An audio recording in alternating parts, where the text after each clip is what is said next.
when a hotel security guard took one look at this veteran's beat-up truck and decided he didn't belong at their upscale establishment. He had no idea he was about to make the biggest mistake of his career. But what happened when an entire military convoy surrounded the hotel just 1 hour later? I never thought watching my brother park his truck would break my heart.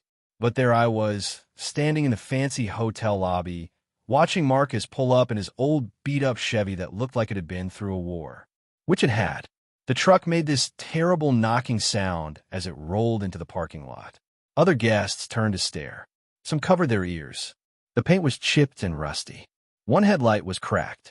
The back bumper hung loose on one side. It looked nothing like the shiny cars parked around it. Marcus turned off the engine and sat there for a moment. I could see him through the big glass windows. He was gripping the steering wheel tight. His hands were shaking a little. I knew that look. It was the same look he had when he called me from the hospital overseas. The security guard noticed the truck right away. His name tag said Jenkins. He was a big man with a stern face. He walked toward Marcus's truck like he was ready for trouble. I watched him shake his head and pull out his radio. Marcus opened his door slowly. That's when I saw it happen. His left leg caught on the door frame. It was his fake leg, the one he got after the bomb went off in Afghanistan. He had to use both hands to lift it out of the truck. Jenkins saw this too. But instead of helping, his face got harder.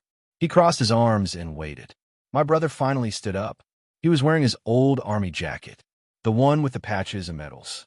It was clean but worn. You could tell it had been his favorite for years. He smoothed down his hair and took a deep breath. That's when Jenkins walked up to him. "Sir, I'm going to have to ask you to move your vehicle," Jenkins said. His voice was loud enough for other people to hear. "This is a high-class establishment. We have standards to keep." Marcus looked confused. "I'm sorry, what's wrong?" "Your truck." Jenkins pointed at it like it was garbage. "It doesn't belong here. Our guests expect a certain level of quality." I felt my face get hot with anger. I started walking toward the door, but I stopped when I heard Marcus speak. "I have a reservation," Marcus said quietly. He pulled out his phone with those same shaking hands. The screen was cracked, but it worked. "Room 237. I booked it 3 weeks ago." Jenkins barely looked at the phone. "I don't care what you booked. That vehicle is an eyesore. It's bringing down the whole property." Other guests were starting to stare now. A woman in a fur coat whispered something to her husband. A man in an expensive suit shook his head. I saw a kid point at Marcus's leg and ask his mom something. Marcus's face changed. The hope in his eyes started to fade. "Sir, I just drove 8 hours to get here. I'm only staying one night. Then you can find somewhere else to stay," Jenkins said. "There's a motel down the highway. That's more your speed." That's when I saw something in Marcus that scared me. His shoulders dropped. His head hung low. This was my brother who had saved lives overseas, who had medals for being brave, who had fought for our country. And now he looked defeated by a man in a security uniform. "Is there a problem here?" I heard someone ask. It was Mrs. Peterson, the hotel manager. She had come outside to see what was happening. "No problem," Jenkins said quickly. "Just explaining our parking policies to this gentleman." Mrs. Peterson looked at Marcus's truck. Then she looked at Marcus. I could see her making the same judgment as Jenkins. Her face said it all. "I see," she said slowly. "Well, we do try to maintain a certain image for our guests." Marcus nodded like he understood, but I could see the hurt in his eyes. The same hurt I saw when he told me about his friends who didn't make it home. "I'll move along," Marcus said softly. He started walking back to his truck. That's when I couldn't take it anymore. I burst through the hotel doors. "Marcus!" I called out. He turned around, surprised to see me. "Sarah, what are you doing here?" "I work here," I said, loud enough for Jenkins and Mrs. Peterson to hear. "This is my brother." Jenkins looked embarrassed for a second, but then his face got hard again. "I don't care who he is. The rules are the rules." Marcus looked at me with sad eyes. "It's okay, sis. I should have known better." "Known better about what?" I asked, my voice getting louder. "About thinking I belonged in a place like this," he said. Those words hit me like a punch. My brother had risked his life for people like Jenkins. He had lost his leg fighting for freedom, and now he thought he wasn't good enough for a hotel room. Marcus started walking toward his truck again. I saw him pull out his phone. He was making a call. I couldn't hear what he was saying, but his voice sounded different, stronger, like the soldier he used to be. Jenkins was already walking away, thinking his job was done. Mrs. Peterson was heading back inside. They thought it was over, but I knew my brother, and I knew that phone call meant something big was about to happen. The phone call lasted exactly 3 minutes. I watched Marcus stand straighter as he talked. His voice got deeper, stronger, like when he used to tell me stories about leading his unit overseas. "Copy that, Colonel," I heard him say. 15 minutes out. "Coronel?" My heart started beating faster. Marcus hung up and looked at me. There was something different in his eyes now. Not sadness, not defeat, something else. "Sarah, I tried to do this the easy way," he said quietly. "I just wanted one quiet night before." "Before what?" I asked. He looked down at his hands, then back up at me. "Before I tell Mom about the doctors." My stomach dropped. "What doctors?" "The ones at the VA hospital," Marcus said. His voice was steady, but I could hear the fear underneath. "They found something in my lungs. From all the smoke and fires overseas. I felt like I couldn't breathe." "Marcus, what are you saying?" "I'm saying I might not have much time left, sis." The words hit me harder than anything ever had. My big brother, the one who taught me to ride a bike, who scared away bullies at school, who promised he'd always come home safe. He might be dying. Jenkins had stopped walking. He was close enough to hear us talking. I saw him turn around slowly. "How much time?" I whispered. "Maybe 6 months. Maybe less." Marcus's voice cracked a little. "That's why I want to stay here tonight. This is where Dad stayed before he went to Vietnam. Same room number and everything." I remember the story. Dad had told us about staying in room 237 the night before he shipped out. How scared he was. How he prayed he'd see us again. "Room 237, I said. "Yeah, I thought maybe it would help me feel closer to him. Give me some courage for what's coming." Jenkins was staring at us now. Really staring. I saw him look at Marcus's army jacket again. This time he noticed the medals. The patches. The purple heart pin that meant my brother had been wounded in battle. "Sir," Jenkins called out. His voice was different now. Softer. Marcus turned around. "Yes. I didn't realize." "Didn't realize what?" Marcus asked. Jenkins walked closer. "You're military." "I was," Marcus said. 3 tours in Afghanistan. That's where you got hurt." Jenkins pointed at Marcus's leg. "IED explosion," Marcus said simply. "Improvised explosive device. Lost 3 good friends that day. I was lucky to only lose the leg." Jenkins's face went white. "I'm sorry, I didn't know." "How could you know?" Marcus said. "You look at my truck and saw trash. You looked at me and saw someone who didn't belong." "I was wrong," Jenkins said quietly. "Yes, you were." That's when I heard it. The sound of big engines in the distance. Getting closer. Marcus heard it too. He smiled for the first time all day. "What's that sound?" Jenkins asked. "My brothers," Marcus said. Mrs. Peterson came back outside. She looked worried. "Is everything all right out here?" The engine sounds were getting louder. I could see dust clouds in the distance, coming down the highway toward us. "Ma'am," Marcus said to Mrs. Peterson, "you might want to call the main office." "Why would I do that?" she asked. "Because in about 10 minutes, this parking lot is going to be full of military vehicles." Mrs. Peterson's eyes went wide. "What are you talking about?" The first black SUV appeared at the end of the road. Then another. Then another. "I called my old unit," Marcus explained. "Told them what happened here. Told them how your staff treats veterans." Jenkins was backing away now. "Sir, I think there's been a misunderstanding." "No misunderstanding," Marcus said. "You were crystal clear. My truck wasn't good enough. I wasn't good enough." The SUVs were closer now. I could see men in uniform inside them. "How many are coming?" I asked. "Enough," Marcus said. "My whole platoon, plus some friends from other units." Mrs. Peterson was on her phone now, talking fast, probably calling her boss. Her face was getting redder by the minute. "Marcus," I said, "what are you planning?" "I'm not planning anything, sis.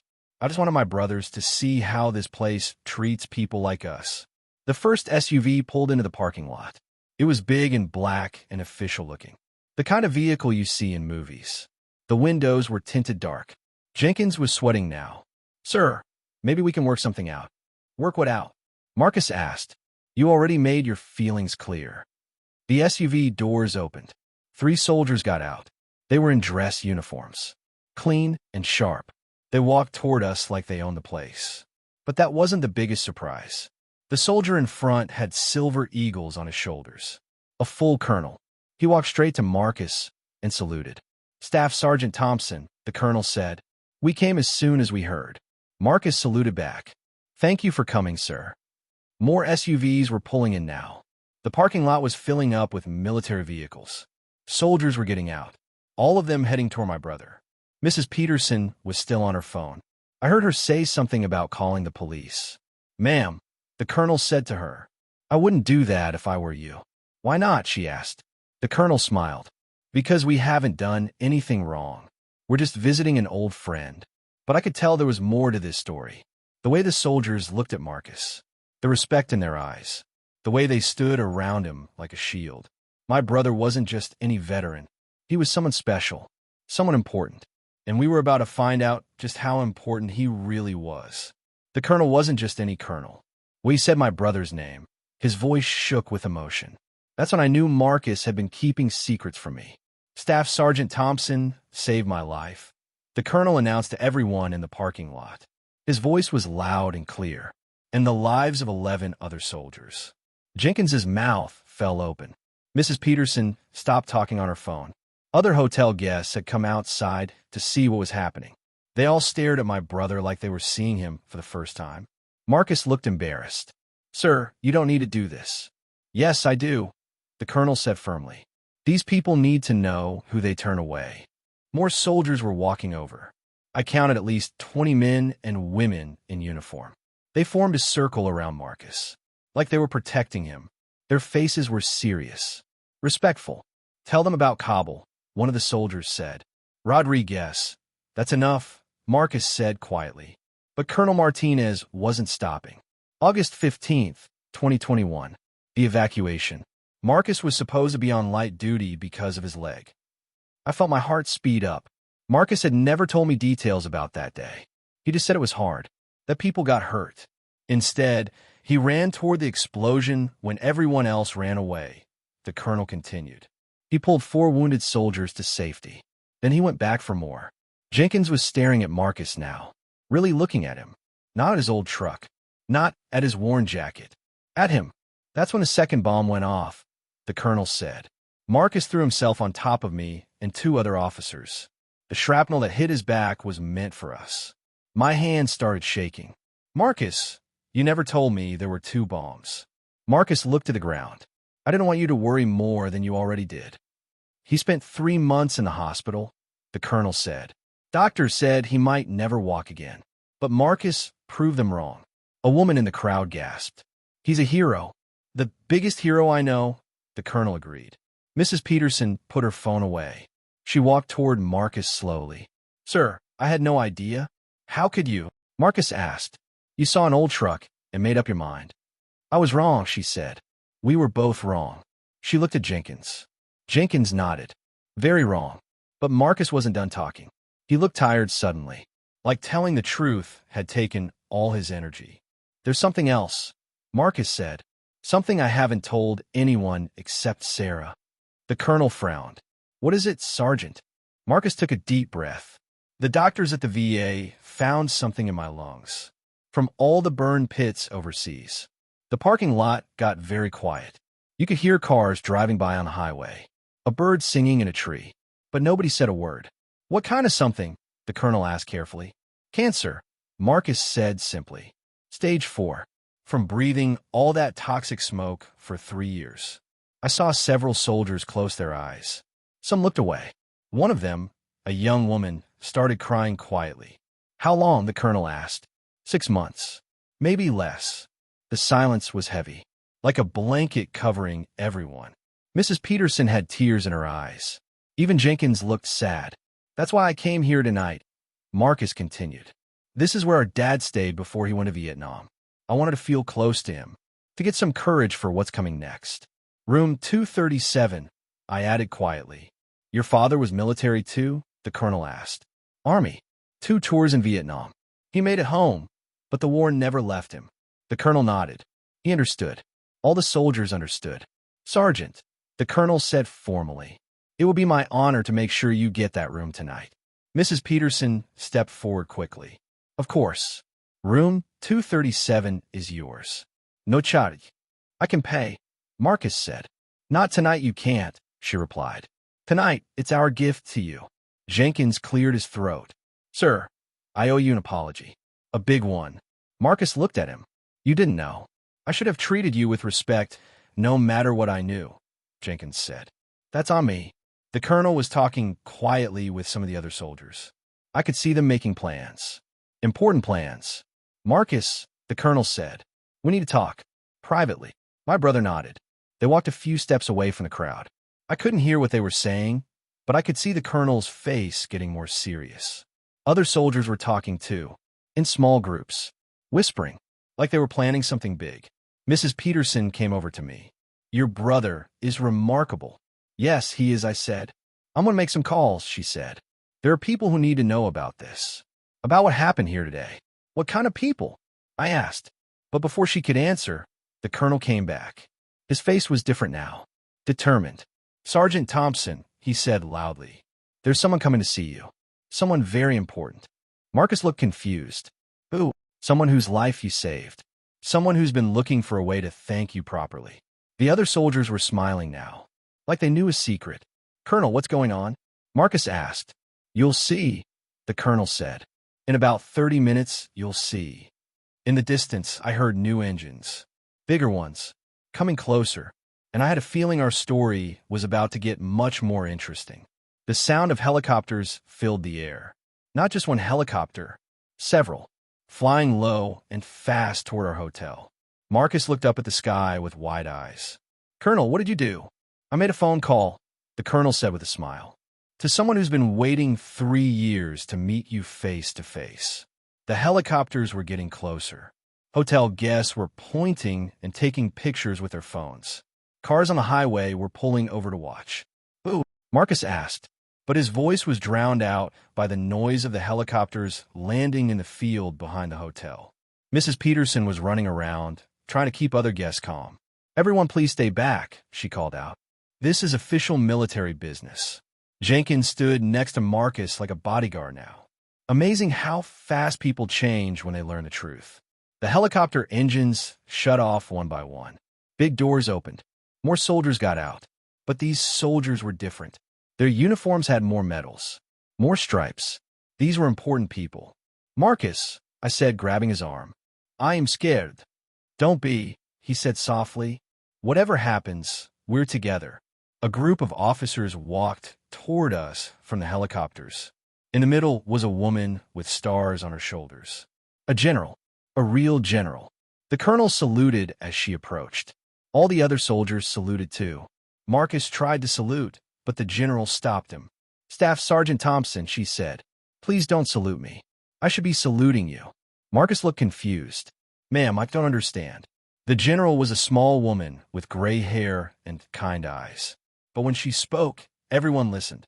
My name is General Patricia Hayes, she said. Do you remember August 15th, 2021?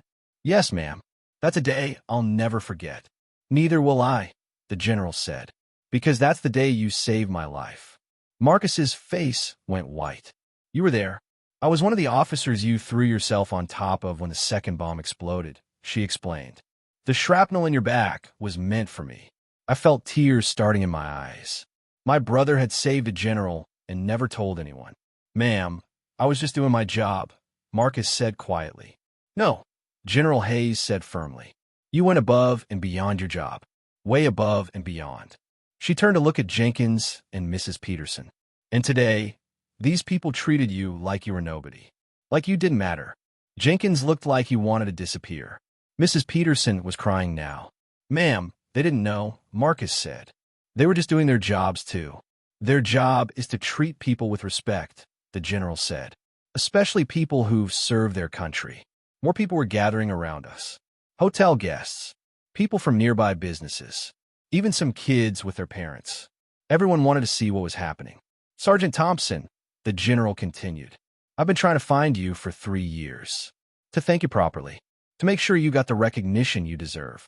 I don't need recognition, ma'am. Maybe you don't need it, but you deserve it. The general turned to the crowd.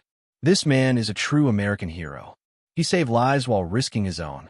People in the crowd started clapping, slowly at first, then louder. Soon everyone was clapping and cheering for Marcus.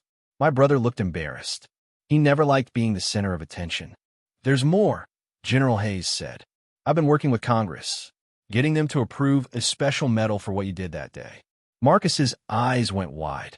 A medal, the Congressional Medal of Honor, she said. The highest award our country can give. The crowd got even louder. I started crying. Real tears of pride and joy. But Marcus looked worried. Mom, im honored. But there's something you should know. What's that, Sergeant? Marcus told her about the cancer. About the 6 months. The general's face got very serious. Then we need to move fast, she said. The ceremony was planned for next month. But we'll do it next week. Ceremony? I asked. At the White House, General Hayes explained. The president wants to meet Marcus personally. The president. My brother was going to meet the president. Jenkins stepped forward. General, Mom. I owe Staff Sergeant Thompson an apology. Yes, you do, she agreed. Sir, Jenkins said to Marcus. I was wrong. Completely wrong. I judged you by your truck instead of seeing who you really are. Marcus nodded. Apology accepted. That's not enough, General Hayes said. She looked at Mrs. Peterson. This hotel needs to do better. A lot better. Mrs. Peterson wiped her eyes. General, you're absolutely right. We're going to make changes. Big changes. What kind of changes? The general asked. First, we're going to train all our staff about recognizing and respecting veterans, Mrs. Peterson said. Second, we're going to offer free rooms to any veteran who needs them. And third, the general asked. Mrs. Peterson looked at Marcus. We're going to put a plaque in room 237 in honor of Staff Sergeant Marcus Thompson and his father, so people remember what real heroes look like. The crowd cheered again. Marcus was crying now, too. Happy tears. But General Hayes wasn't done yet. There's one more thing, she said. Something that's going to surprise everyone. She pulled out a folder from her jacket. Official-looking papers. What's that? Marcus asked.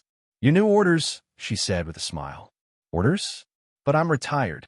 Not anymore, General Hayes said. You've just been promoted to Sergeant First Class. And you have a new job. Marcus looked shocked. What job? You're going to help us train young soldiers. Teach them what real courage looks like. The papers in her hands looked very important, very official, and I had a feeling they were about to change my brother's life in ways we never expected. The papers in General Hayes's hands were shaking, not from nervousness, from anger. Pure, hot anger that made everyone step back. These orders aren't just about a new job, she said, her voice getting louder. They're about justice, about making things right. Marcus reached for the papers, but the general pulled them back. Not yet, Sergeant. First, everyone here needs to understand something. She turned to face the crowd of hotel guests and staff. Her eyes were like fire. This hotel chain has a contract with the Department of Defense, she announced. A big contract, worth millions of dollars every year. Mrs. Peterson's face went white as snow. General, please. They house our traveling military families, our visiting officers, our veterans attending medical appointments. General Hayes's voice carried across the parking lot like thunder. And today, they discriminated against one of our finest heroes. The crowd got very quiet. You could hear people breathing. Cars driving by seemed louder. Even the birds stopped singing. What does that mean? Someone in the crowd asked. General Hayes smiled, but it wasn't a happy smile. It means this hotel chain just lost their contract. All of it. Every single dollar. Mrs. Peterson fell into a chair someone brought from the lobby. She looked sick. How much money is that? A reporter asked. I hadn't noticed the news people showing up, but now there were cameras everywhere. $12 million a year, the general said clearly. Gone. Jenkins was sweating so much his shirt was wet. General, this is all my fault. Don't punish the whole hotel for what I did. You're right. It is your fault, she agreed. But Mrs. Peterson backed you up. The company policy allowed this to happen. Marcus stepped forward. Ma'am, with respect, maybe we could work something out. Work what out, Sergeant? A way to fix this without destroying people's jobs, Marcus said. These folks made a mistake, but they're learning from it. General Hayes studied my brother's face. You want to help them? After what they did to you? Yes, ma'am. That's what soldiers do. We help people, even when they don't deserve it. The general was quiet for a long moment, thinking. Everyone waited. There might be a way, she said finally, but it would require big changes. Real changes. What kind of changes? Mrs. Peterson asked hopefully. First, every single employee gets training about veterans. Proper training from military instructors. Yes, absolutely, Mrs. Peterson agreed quickly. Second, this hotel becomes a model for how to treat military families. With respect and honor. We can do that. Third, General Hayes said, her voice getting serious again. Jenkins here is going to personally apologize to every veteran who stays at this hotel for the next year. Jenkins nodded fast. Yes, ma'am. I'll do whatever it takes. But the general wasn't finished. She looked at Marcus again. And fourth, Staff Sergeant Thompson here is going to oversee the whole program. Make sure it's done right. Marcus looked surprised. Ma'am, I don't know anything about running hotel programs. You know about respect. You know about honor. That's all you need. She handed him the papers finally. These orders make you our official military relations advisor. Full pay. Full benefits. I grabbed Marcus's arm. What does that mean for the cancer treatment? General Hayes heard me. It means he gets the best medical care in the world. At Walter Reed Hospital. The same doctors who treat generals and presidents. My heart jumped. Maybe there was hope after all. Marcus opened the folder and read the papers. His eyes got wide. General, this salary is... What you deserve, she said firmly. What you should have been getting all along. The crowd started talking excitedly. Good news travels fast. But then Marcus asked a question that made everyone quiet again. What if the cancer gets worse? What if I can't do the job? General Hayes put her hand on his shoulder. Then you'll do it as long as you can. And you'll train someone else to carry on after you. Who would I train? The general smiled for real this time. That depends on who's willing to learn. She looked around at all the soldiers still standing in the parking lot. Any volunteers? Every single hand went up. All 20 soldiers raised their hands to help my brother. See, General Hayes said, you're not alone in this fight, Sergeant. Marcus started crying again. Happy tears mixed with scared tears. There's one more thing, the general said. She pulled out her phone and made a call.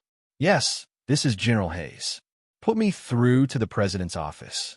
The president's office. She was calling the president right now. Sir, it's about Staff Sergeant Thompson. Yes, the Medal of Honor ceremony. We need to move it up. Way up. Everyone leaned in to hear better. Tomorrow, the general said into the phone. That might work. Let me check. She looked at Marcus. Can you fly to Washington tomorrow morning? Marcus looked at me, then at all the soldiers, then at the crowd of people who had judged him an hour ago and were now cheering for him. Yes, ma'am, he said. I can be ready. Perfect, she said into the phone. We'll be there at 0800 hours. She hung up and smiled at everyone. Ladies and gentlemen, tomorrow morning, Staff Sergeant Marcus Thompson will receive the Congressional Medal of Honor from the President of the United States. The crowd exploded in cheers, but I noticed something in the general's eyes. Something worried, and I had a feeling she wasn't telling us everything about tomorrow. The general's phone rang at exactly midnight. I know because I was lying awake in room 237 with Marcus, both of us too excited to sleep. Hayes here, she answered quietly, but I could hear her voice through the thin hotel walls. Marcus sat up in bed. Something's wrong. How do you know? I whispered. Military calls at midnight are never good news. We could hear her talking, but couldn't make out the words. Her voice sounded serious, worried. Then we heard footsteps in the hallway. Fast footsteps, like someone running. Marcus got out of bed and put on his prosthetic leg. Get dressed, Sarah. Why? Because whatever that phone call was about, it's going to change our plans. A knock came at our door. 3 sharp knocks. Military style. Marcus opened it. General Hayes stood there in full uniform, even though it was the middle of the night. Sergeant, we have a problem. What kind of problem, ma'am? She came into our room and closed the door behind her. The kind that could cancel tomorrow's ceremony. My heart sank. What happened? Someone leaked the story to the press. Not just any press. International press. Marcus frowned. Is that bad? It is when they got the story wrong, General Hayes said. They're reporting that you're dying, that the president is giving you the medal as a farewell gift. But that's not. I know it's not the whole truth, she said. But now every news station in the world wants to interview you. They're calling you the dying hero. Through our window, I could see news vans pulling into the parking lot. Lots of them. How many reporters are out there? Marcus asked. 50 so far. More coming every hour. Marcus sat down on the bed. Maybe we should cancel the ceremony. Absolutely not, General Hayes said firmly. You earned that medal. You're getting that medal. But all this attention is exactly what we need, she said with a strange smile. What do you mean? I asked. General Hayes pulled out her phone and showed us a news article. The headline read, Dying Veteran Denied Hotel Room Before Medal of Honor Ceremony. This story is everywhere, she explained. And people are angry. Really angry. Marcus read the article. His face got red. This makes it sound like I'm some kind of victim. Aren't you? The general asked. No, I'm a soldier who did his job. And now the whole world knows it. She scrolled through more articles.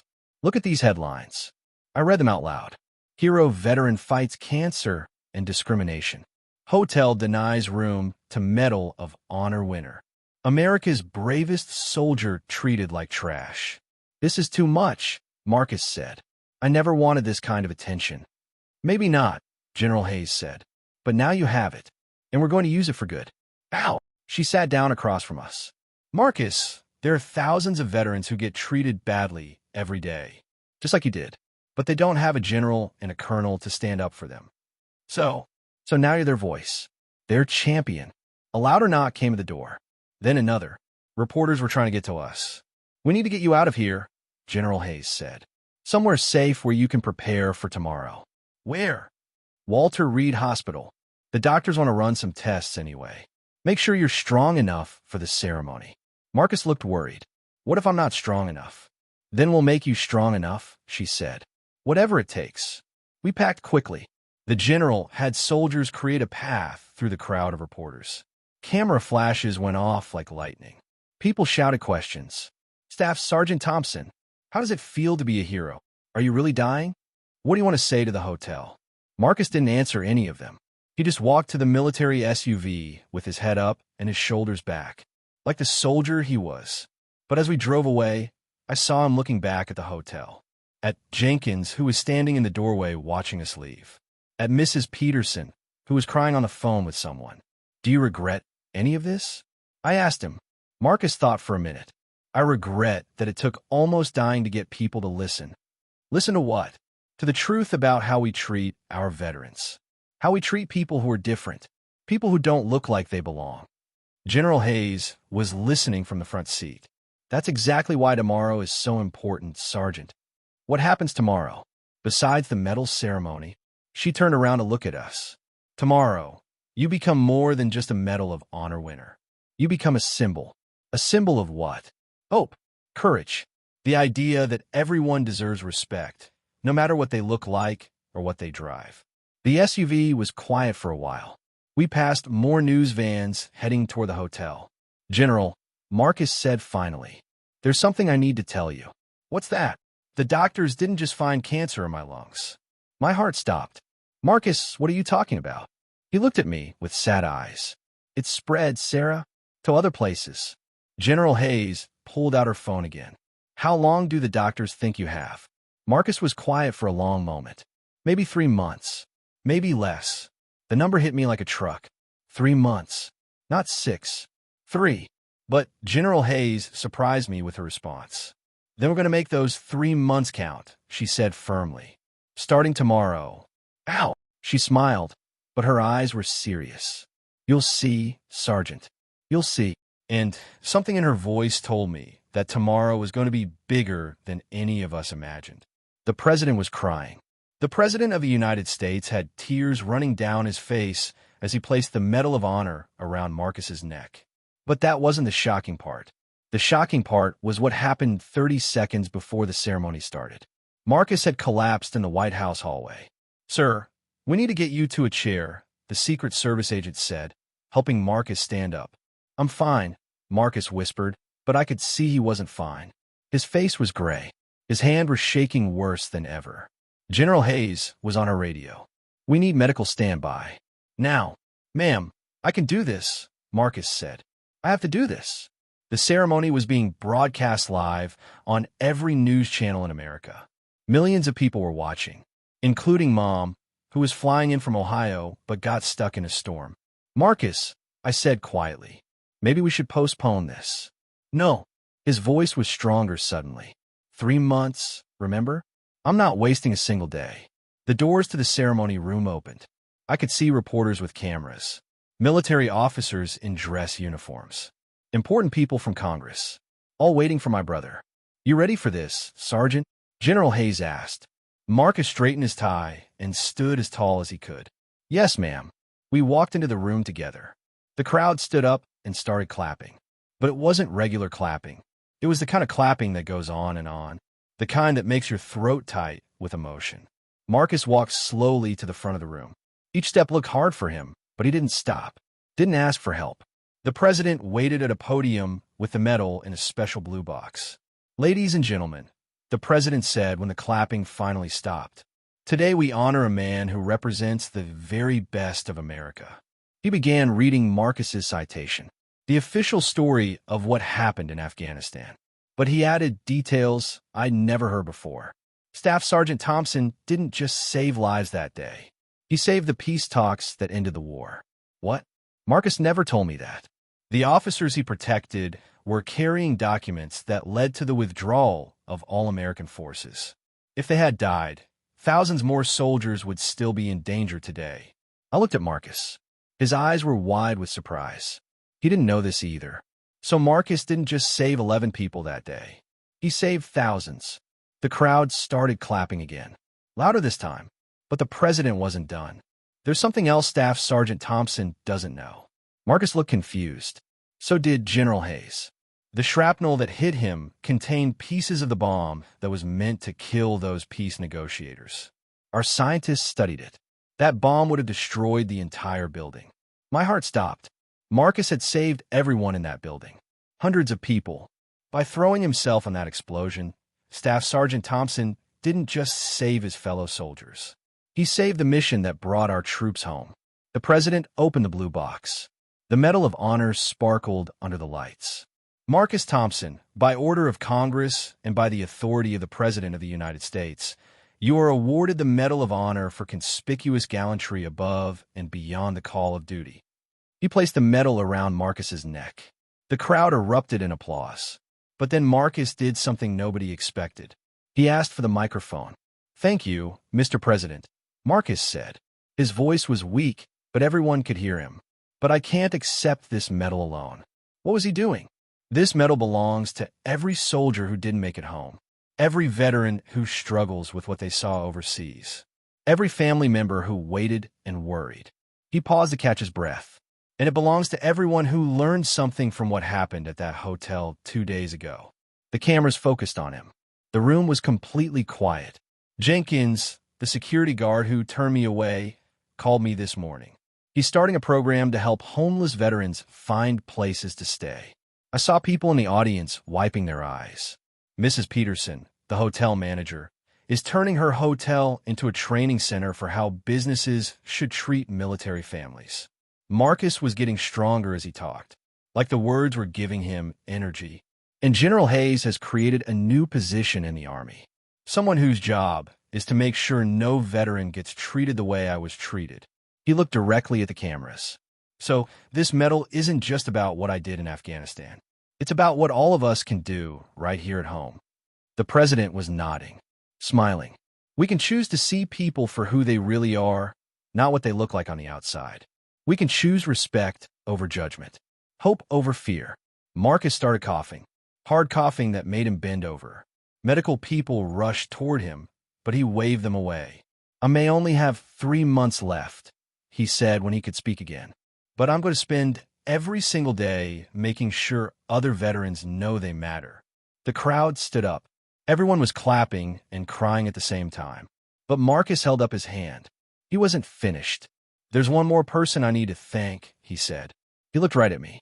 My sister Sarah, who never gave up on me, who believed I was worth fighting for even when I didn't believe it myself. Now I was crying too hard to see straight. Sarah, will you help me with something? Anything, I managed to say. Marcus smiled, the first real smile I'd seen from him in months. Help me show America what heroes really look like. How? By telling their stories. All of them. The ones who made it home and the ones who didn't. The president stepped forward.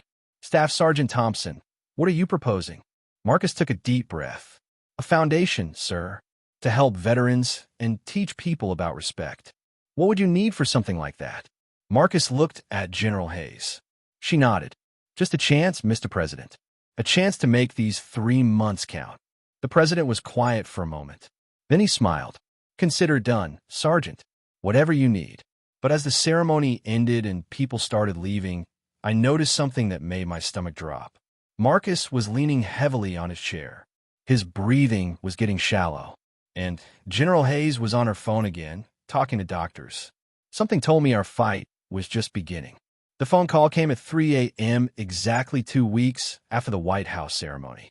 I knew before I answered it that everything was about to change again.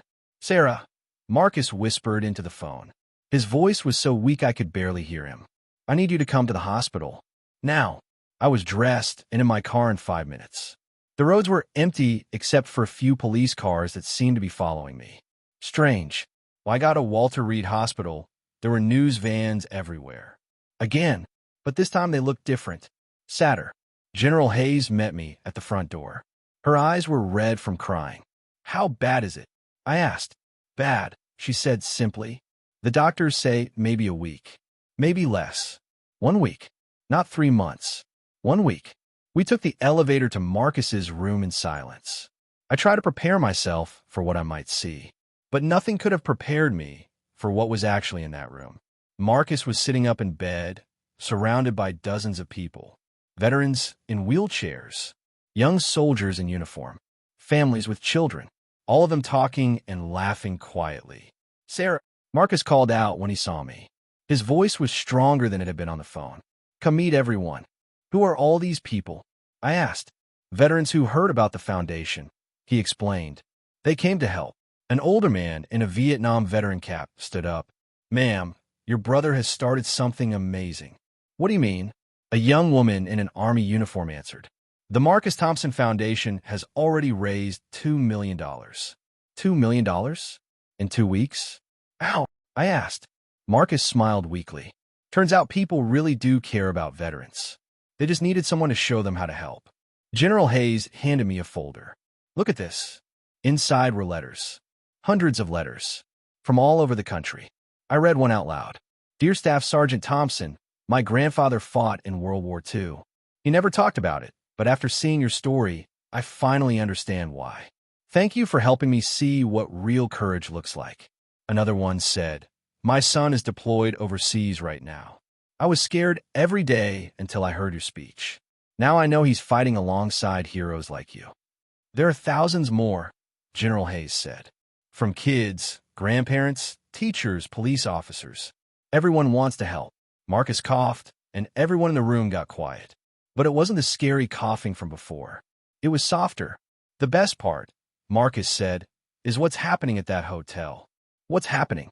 A familiar voice answered from the doorway. We're changing everything. I turned around and couldn't believe what I saw. Jenkins was standing there in a suit, holding flowers. Jenkins? What are you doing here? He walked over to Marcus's bed. I came to thank him and to tell him what's been happening since that day. Tell me, Marcus said. Jenkins sat down. Remember how you said I should see the person, not the package? Marcus nodded. Well, I started really looking at people, really seeing them. Jenkins's voice got emotional. Do you know how many veterans stay at our hotel every month? How many?